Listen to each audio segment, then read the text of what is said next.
While I was tangled with my boyfriend in bed, I heard violent thumps coming from the door outside. I opened my eyes in a daze. Is someone knocking on the door? The man nibbled my earlobe, his voice hoarse and slurred. Must have been the wind, baby. In front of my eyes, the comments flew past. Sweetie, look at the man in front of you a little closer, won't you? This is hilarious. The MC thought the contract only works one-on-one. But he forgot he had a twin brother from the very same bloodline. Ha.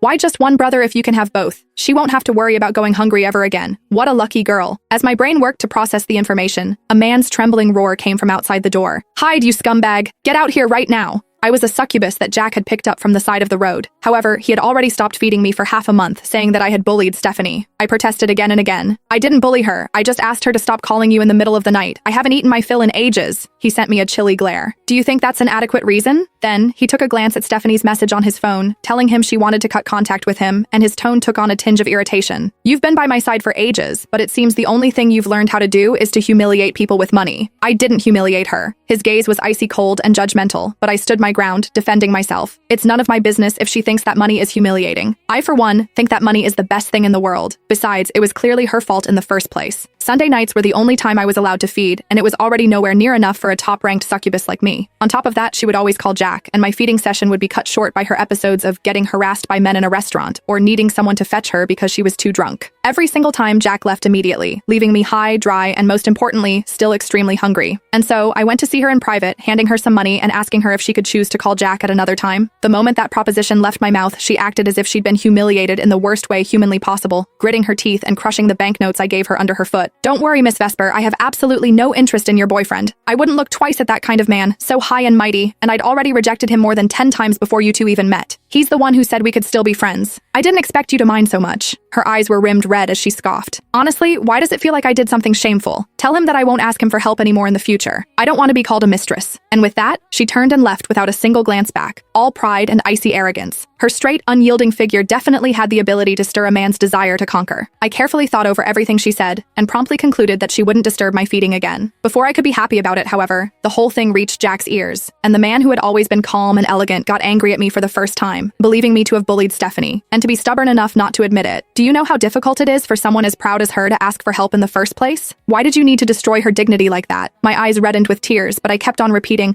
but it's not my fault. I had always been obedient, but this was one time I simply refused to bow my head. After going back and forth several times, Jack's patience finally ran dry. Looks like you won't know your place if I don't teach you a lesson. Tugging his tie loose, he stood up, annoyed. That villa in the outskirts is empty anyway, so might as well get you to reflect there. If you don't learn to behave, starve. Do you think there's anyone else who can feed you besides me? Meeting the warning in his dark eyes, I tried hard to hold back my tears. Fine then. Don't feed me.